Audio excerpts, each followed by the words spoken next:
Life Audio.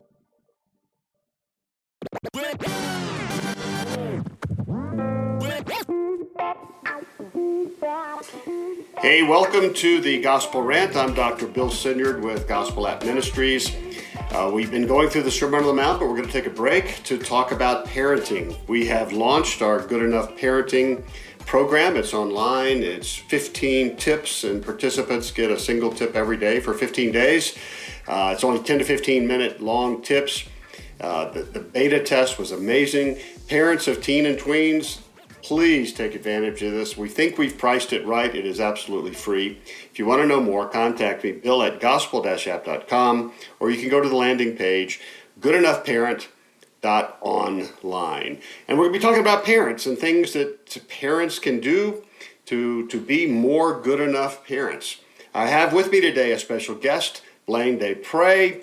He's from Canada. He was one of the members of our illustrious church plant team back in 1995, and we planted a church just south of Vancouver. It was a wonderful experience. So, hey, Blane, how you doing? Yeah, very well, Bill. Great to be here. Good. Yeah, you're visiting my home in Denver. We're showing you around. It kind of looks like your home in Kelowna, a little, except for the water, right? Except for the water and perhaps the size. It's all good. Miracles are everywhere. Let our adventure begin! Discover PureFlix, your premium streaming service where faith and family values come home. Ready to have some fun? The most exclusive selection of quality, wholesome movies and series that will uplift your spirit. A man can argue whether God exists, but when he looks at his daughters, he knows. With new arrivals every week. Unbelievable. Save big and enjoy the possibilities, like invitations to exclusive theatrical screenings. I see it, so I believe it. Find out more by joining today at pureflix.com.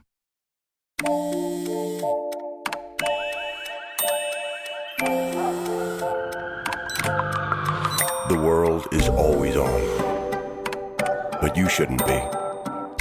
Put junk sleep to bed. During Mattress Firm's Sleeping Spree event, save up to 50% on Sealy, with queen mattresses starting at $349.99. Only at Mattress Firm. Restrictions apply. See store or mattressfirm.com for details. So, you were telling me you have a son, Robin, and how old is? Tell us about Robin. Robin's 20. He did a 1-year stint studying mechanics. Decided he didn't want to be a mechanic, and then decided to go into medicine. So he's coming into year 2 of undergraduate studies in preparation to hopefully get into medicine at some point in time. He's a wonderful young man. He's very cool. He's got a great head on his shoulders. I have to say I'm really blessed with a pretty cool guy. Yeah, it's good. It's good when you have teens that are cool. I know. That's really a God thing. Oh, yeah. When some of our early conversations back in the 90s, you were working on rites of passages. Yes, you were traveling around, teaching on it, researching it, right? Yep. Tell us something about that, because that's what this involves.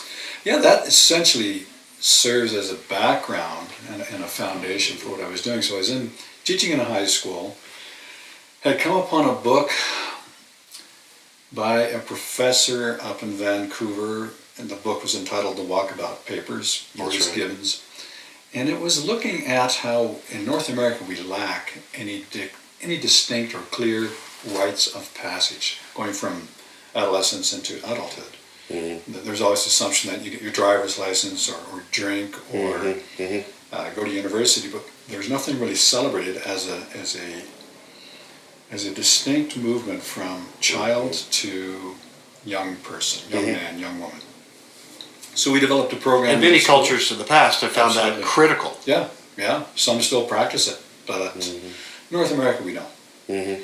And I was struck by that, initiated a program for our school to be able to teach thinking, really, deeper thinking and exploration of ideas and thoughts that were interesting to the individual and championing those. So fast forward, we have children.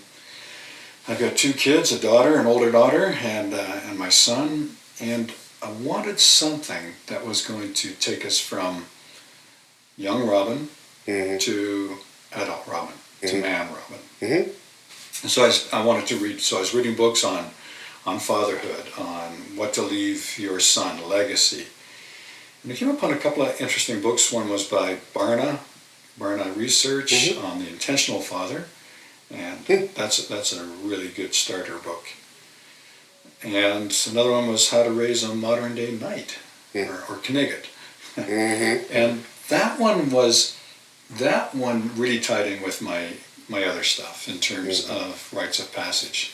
And from that I began to think of what I wanted to do for Robin, because I really wanted to get something that was a celebration of him coming into early manhood. All right, it's not a magic thing, boom, you're a man. It's a rethinking, it's a celebration that brings to attention to him, but also to me, that this is no longer a child. He's making heavy-duty decisions. He still needs support, but he's also growing to do his own research and making life choices. And my role as a parent is receding as he steps out into the role of not only enjoying the benefits of making great choices, but also suffering the consequences of bad choices. And we want to try to alleviate the bad as much as possible. So I wanted to develop something, so I did. So from a combination of the background, the walkabout, and an intentional rite of passage, modern day knight, intentional father, and some other books, I came up with this little idea that I was going to run him through. Not run him, that's not the right word. Come on, get it on, pick up those feet.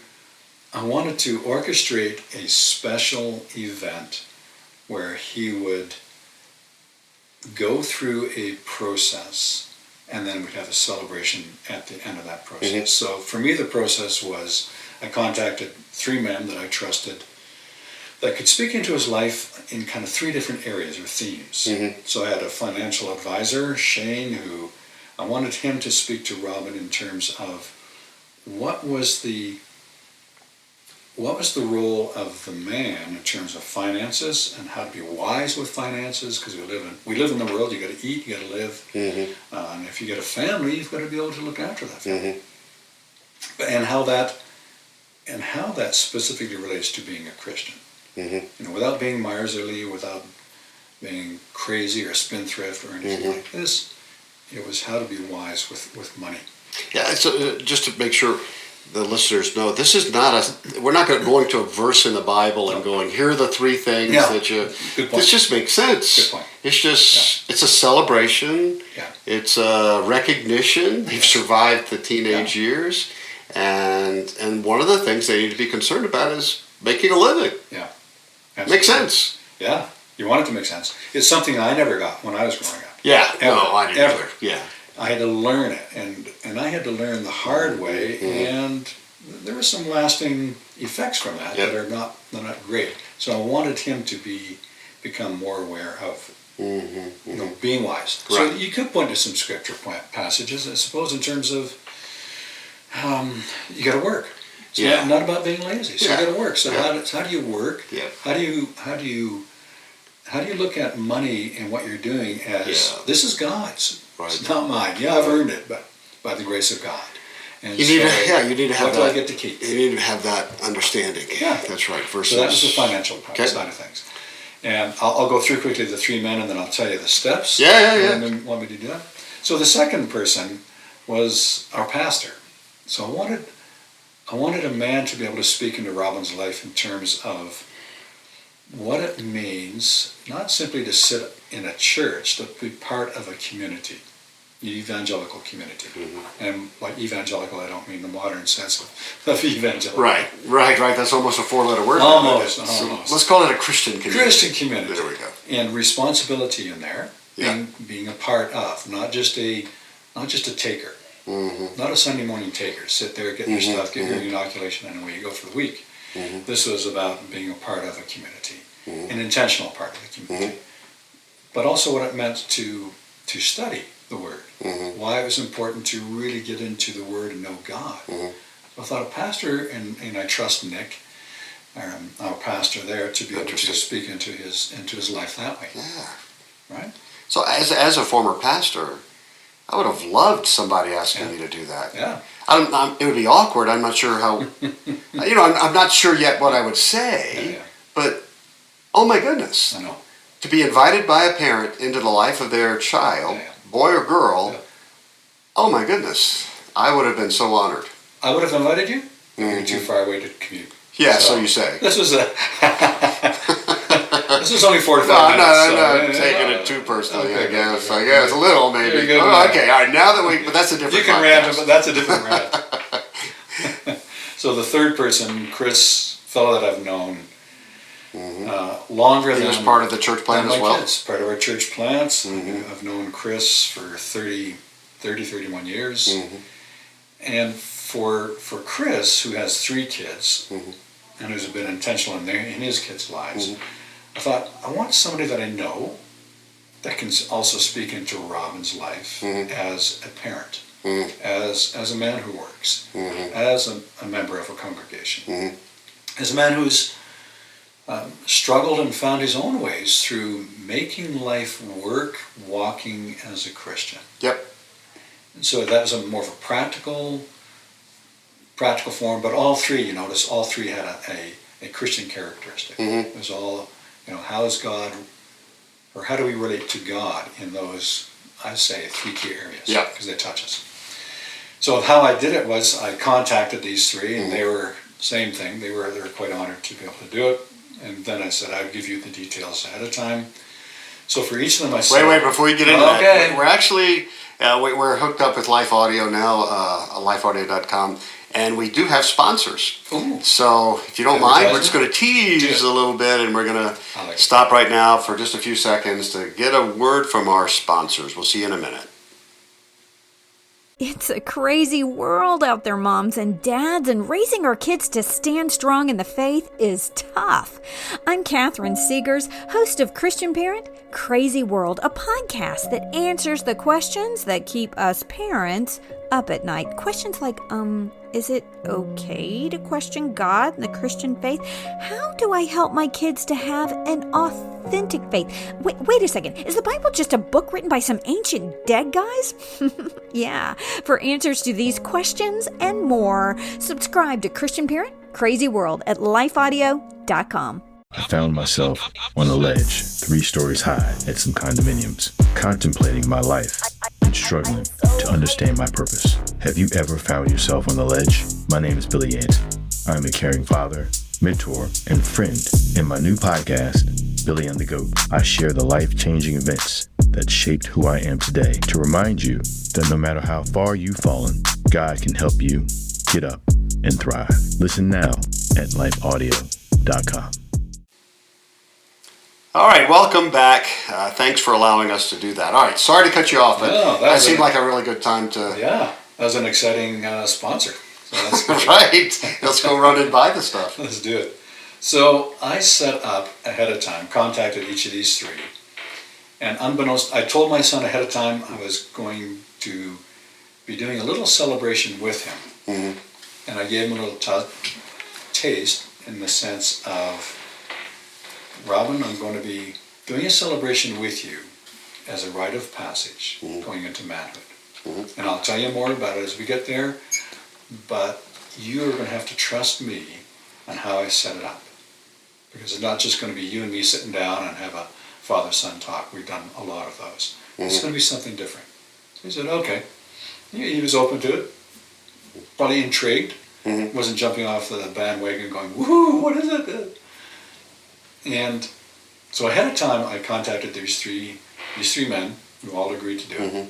So what I'm going to do is I'm going to drop Robin off to first fellow, I think it was Shane, and he's not going to know where to go other than just to find you.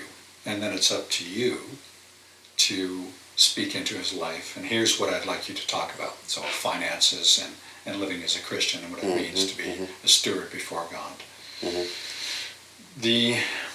And then after about 45 minutes, an hour, gauging around there, aiming around 45, they were to take Robin to the next stop.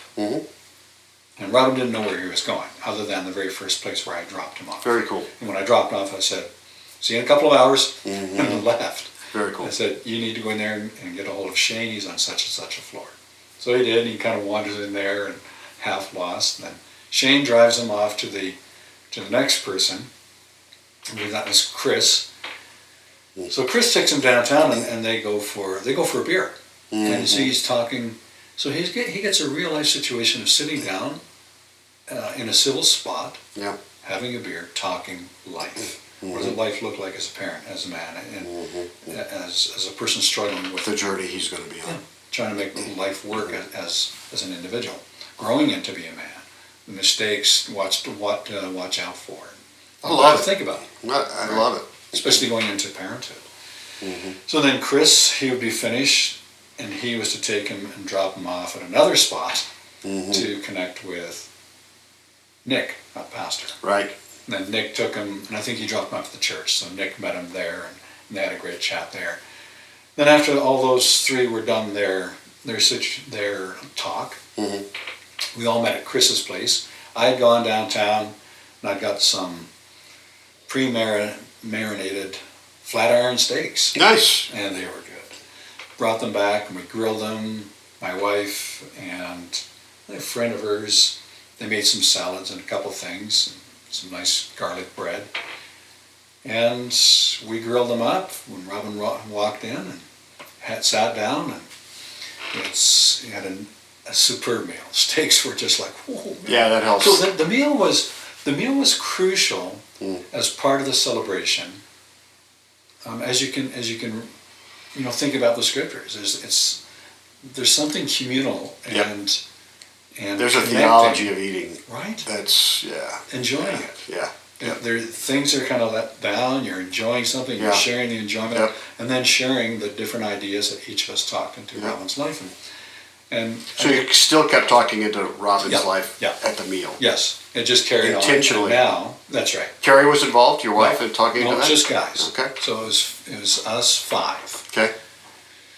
So the three gentlemen, Robin, and me. And we would speak, raise questions. My first one was, "So, what did you think?" Yeah. And he was blown away. You could see it, and he was articulate. He said, "This was unreal." What did he feel? I mean, if you don't mind, he's okay with you sharing. I think so. Yeah. I think he felt elated. I think he felt honored. Yeah, that's the word I'm thinking here. Yeah. That, I took the initiative. Yeah. Not just to simply go lazily through life. Yep. And say, you're getting married, okay. Oh, you're buying a house. No, this was, I really want to speak into your life in the time that I have, and I'm going to do it intentionally. Yep. So that's why I like that title, The Intentional Father. And I wanted to make sure that it was meaningful. We weren't just going for a beer and having a chat. You can do that anytime. This was, we're going to take some serious themes because I'm taking this transition, and I'm planting a flag. I happened to be at 20. I could have done it at 16, 14, whatever. Bar mitzvah or anything like this. Not that I'm Jewish, but this is when I had come upon it. I've been thinking about it over the years, and then boom, I thought, I'm going to do something about this. So we talked about it around the table. So he felt elated, he felt honored, I think respected. Yeah, that's right? Because we those were treating opportunities him as an older individual, not as a kid anymore. We were saying, welcome to, and I think I even used that language, welcome to the fraternity. Right? You're in a growing club now, if you like, of becoming yourself an intentional man. I said, and you're not there yet. Today, tonight's celebration doesn't mean that you're now, boom, you're a man. What it does is it plants a flag and says, here's the demarcation point. Now I want you to, and we're coming along beside you. So these three gentlemen, plus myself, we are here to continually guide you. I want you to have the freedom to be able to contact any of them saying, hey, can we talk? And they're all really on top of it. They would be open for that. Oh, yeah, that's a part of that. He was, I think perhaps, I don't use the word stunned. I think he was a bit surprised at just the way it went down, how I had it orchestrated, all set up. And then, and I wrote up a little saying about becoming a man and outlining it almost as a prose poem that I gave him. And I told him, I want to take this at some point and I'm going to frame it, but I'll do it up nicely. And I said, I have one more piece to give you, but that's coming a little bit later. And I didn't tell him what that was. And that was a little, I'll tell you about that in a minute. That was a little pendant that he could wear around his neck. So I can talk about that. But this, and then after we finished the meal and enjoy that and talking and listening, asking questions, then I asked all of us to stand up and we prayed on him. We laid our hands on him, prayed over him. And then I asked him to speak. I said, okay, given what you've been through. And I was in tears because he was so articulate. It was like a side I hadn't really seen a whole lot of. He just spoke how meaningful each of the men were, what they had to say. Wow. The finances, the theology, if you like, or the theology of being a man, living in a church and living before God. Parenting, just being a man, being part of a household, being part of a community. And his dad, eventually becoming a dad. Just don't make the same mistakes. Right. Yeah, we've got lots to share. Hey, man. But that's what this is about, right? It's that's why I like your title, a good enough parent. Yeah. And so on, and parenting. When he finished, we just, big hugs, and we talked about it. It came up a few times over the next few days. He thought that was pretty cool. Carrie, my wife, asked him and he had a lot to share about that. And that was it had a meaningful impact. It wasn't just, hey, we got together and had a celebration. It was, wow, that this was something different. I think he shared with some of his friends, and they were quite amazed by that. Really? He shared with his friends? Like some of them. Yeah. Oh, man, you scored. Yeah. All right, before you get to the pendant, let me ask a couple questions, because it strikes me, and I get the idea why you wanted just men. I understand that, and I definitely see the value of that. Would it have been beneficial for a woman to speak into him as a person, as a man, as a male? Would that have been added to the... I can see a place for that. I didn't give it a whole lot of consideration as being part of this event, this celebration of his manhood, because he speaks so much with his mother, with Carrie. With him? Yeah. Okay. They talk lots. But you would recommend that maybe... Yeah, I think there's a really good place for that, especially if you can get different women in there. What is it like from a woman's perspective? Right.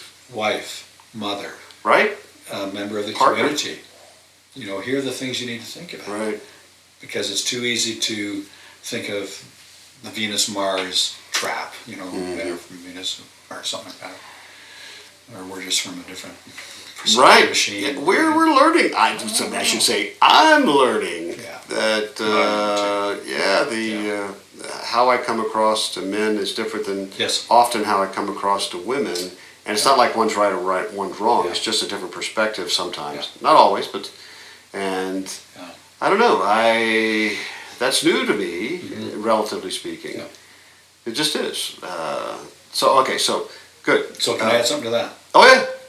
What really, speaking in terms of understanding women, not from a goofy sense of they're just wired different. They're just emotional, things, objects, or people. It was getting back into the imageness of God, how we're created in the image of God, male and female. Right. And understanding better that we're a unity. It's not a bifurcation. It's not a split. It's not a platonic duality here, male, female.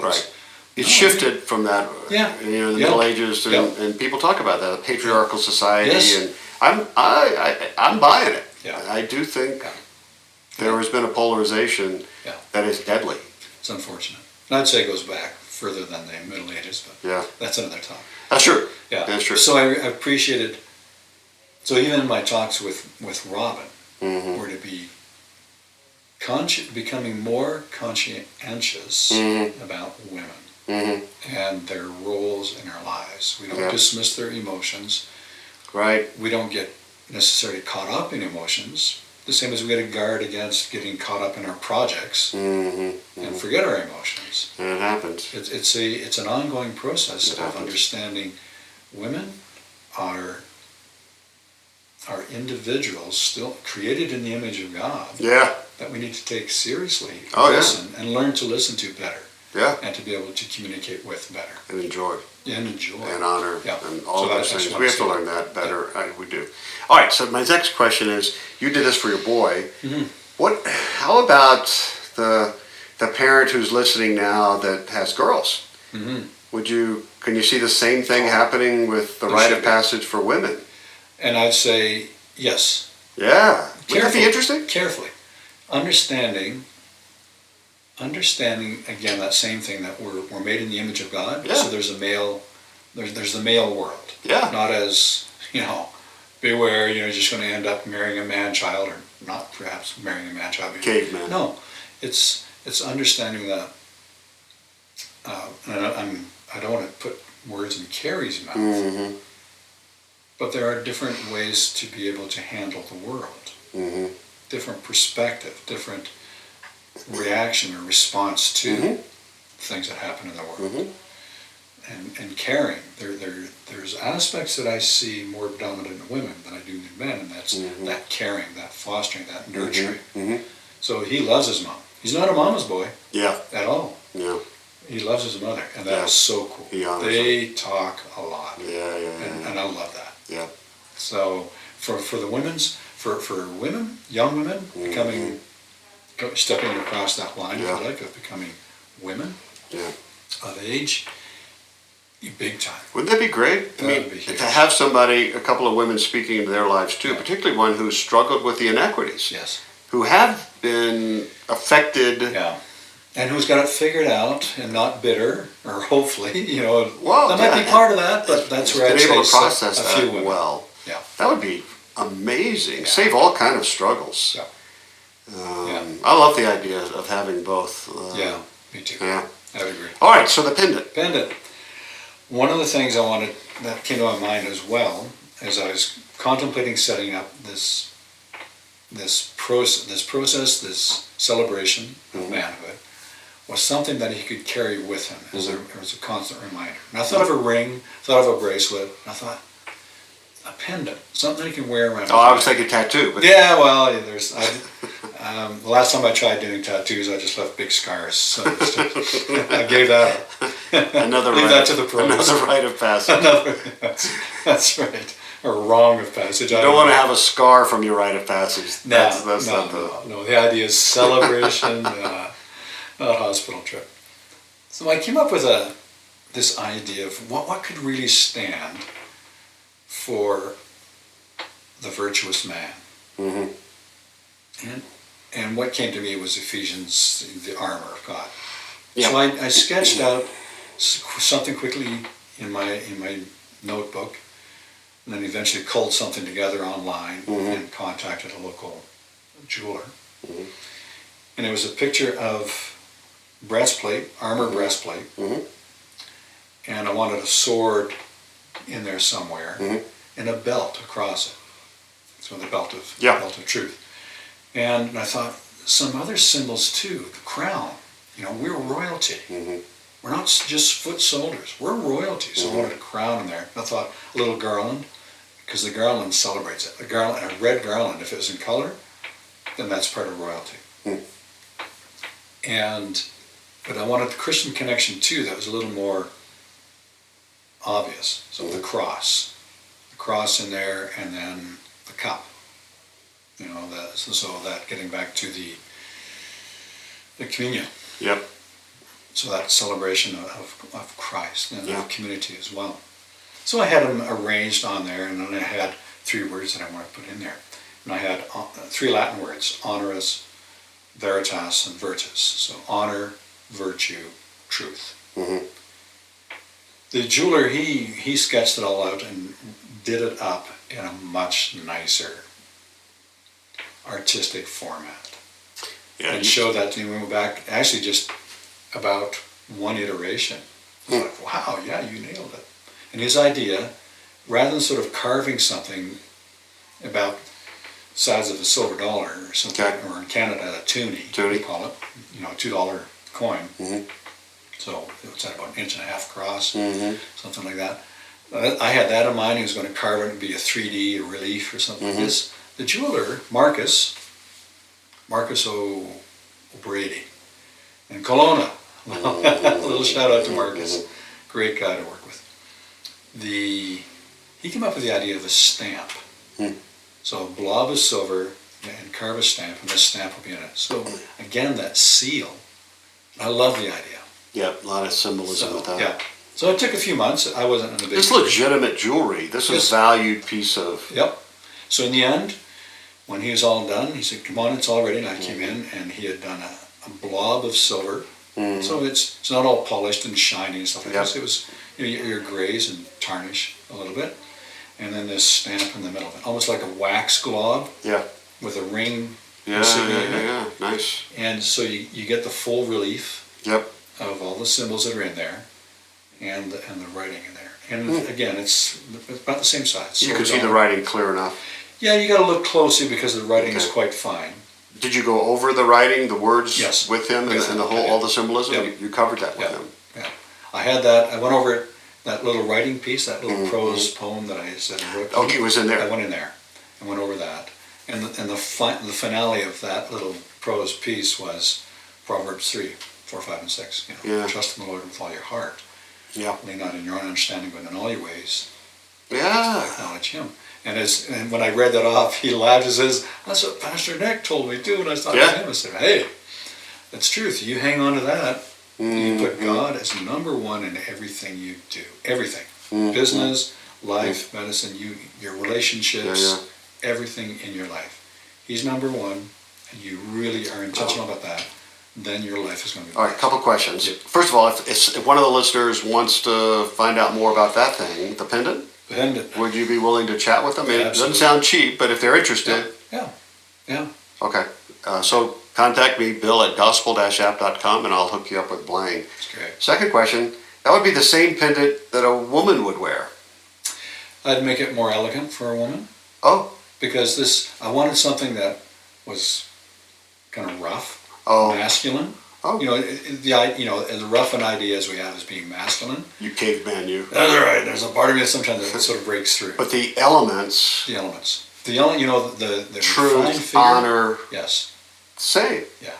And that's what I liked about this blob. The blob is kind of this unformed us, this coming into perfection. Sealed with. But there's this. There'd be the royalty. Yes. The sword would be important. The belt would be important. I mean, that image of Paul in Ephesians 5 is. Yeah.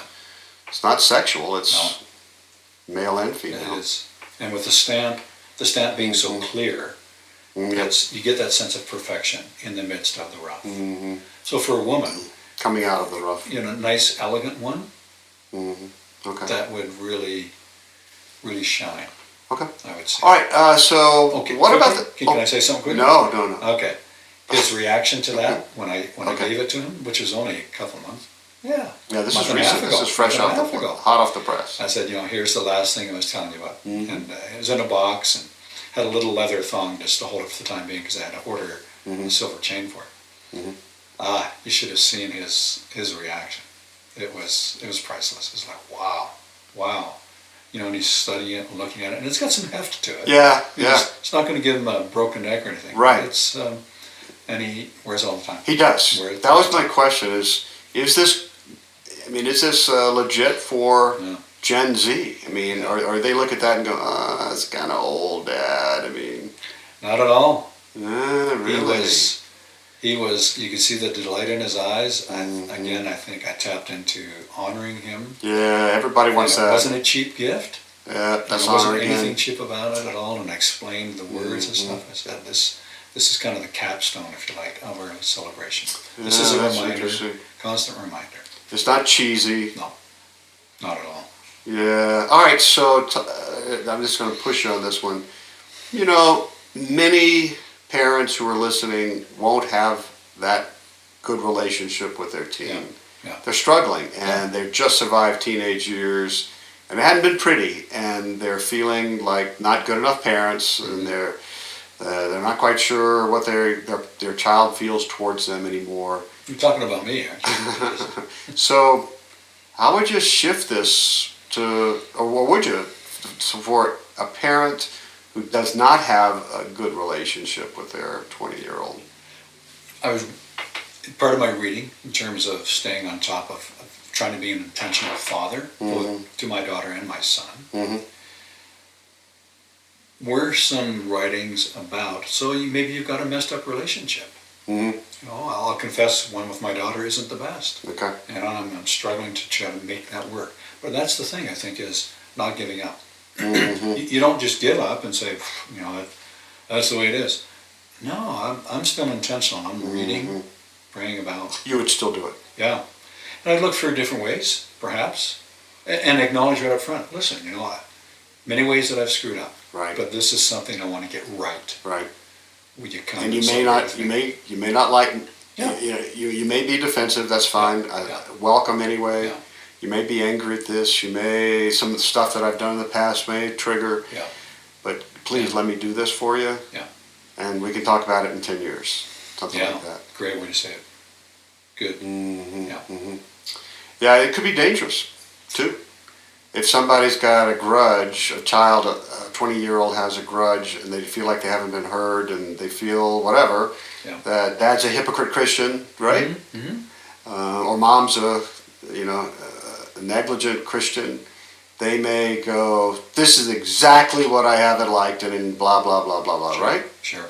All this church speak, and you still do it. I would still do it. I would caution, if you like, or advise the intentional father, parent, to put down your guard and don't defend, don't justify, don't say a thing. Just agree, go, you're right. You're right. But this is one area that I want to get. Yeah, I'm begging you, let me do this for you. Well, I don't know if I'd use the word beg, Bill. Just say, I really want to do something right with you. It's a short 12 celebration. Hours. Give me 12 hours. And I've got it set up. I want you to speak with some men that I trust, that I can see that you could relate to. And that's important, the people you choose. Yes. And it'd be better if it is some people that they trust. I gave a lot of thought to who I was going to put in. No, this is really, oh my gosh, I'm jealous. I can see, I can see that being such value. And I'm thinking, I went toward my daughters, how my daughters would have really, matter of fact, I mean, they're older, but is there a time limit on this? Can this be done for 30-year-olds and 40-year-olds? When you're talking about the strained relationship, parents or situations, I'd say you keep it in the back of your mind, and you look for the opportunity. That's interesting. Down the road, as you keep on, you pursue your kid as much as you possibly can. If they've shut the door, then you look for ways of communicating elsewhere, and you pray.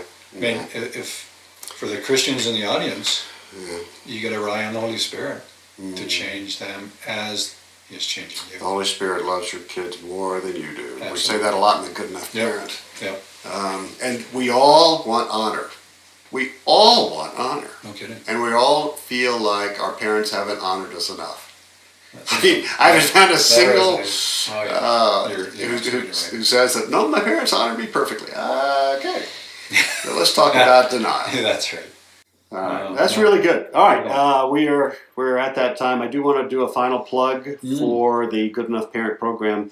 If you are a parent of teen or tween, or grandparents of teens or tweens, you might benefit from this.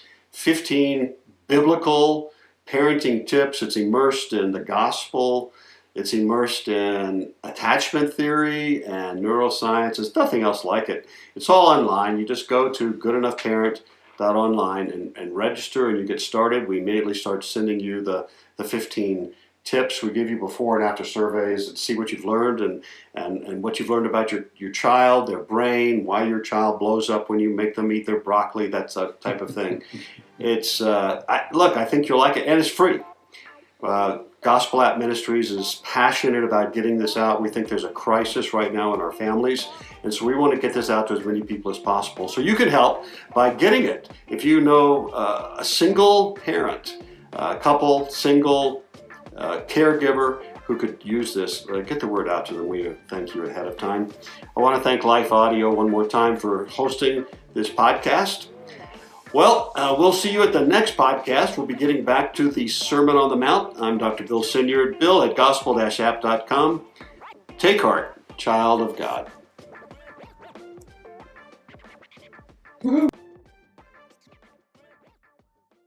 Miracles are everywhere. Let our adventure begin! Discover PureFlix, your premium streaming service where faith and family values come home. Ready to have some fun? The most exclusive selection of quality, wholesome movies and series that will uplift your spirit. A man can argue whether God exists, but when he looks at his daughters, he knows. With new arrivals every week. Unbelievable. Save big and enjoy the possibilities, like invitations to exclusive theatrical screenings. I see it, so I believe it. Find out more by joining today at pureflix.com. I'm Monica Schmelter, and on the Bridges podcast, we offer you hope for the journey. Whether you are in a season of waiting, navigating a busy career and family, or working through disappointment, the Bridges podcast provides truth and grace for everyday life.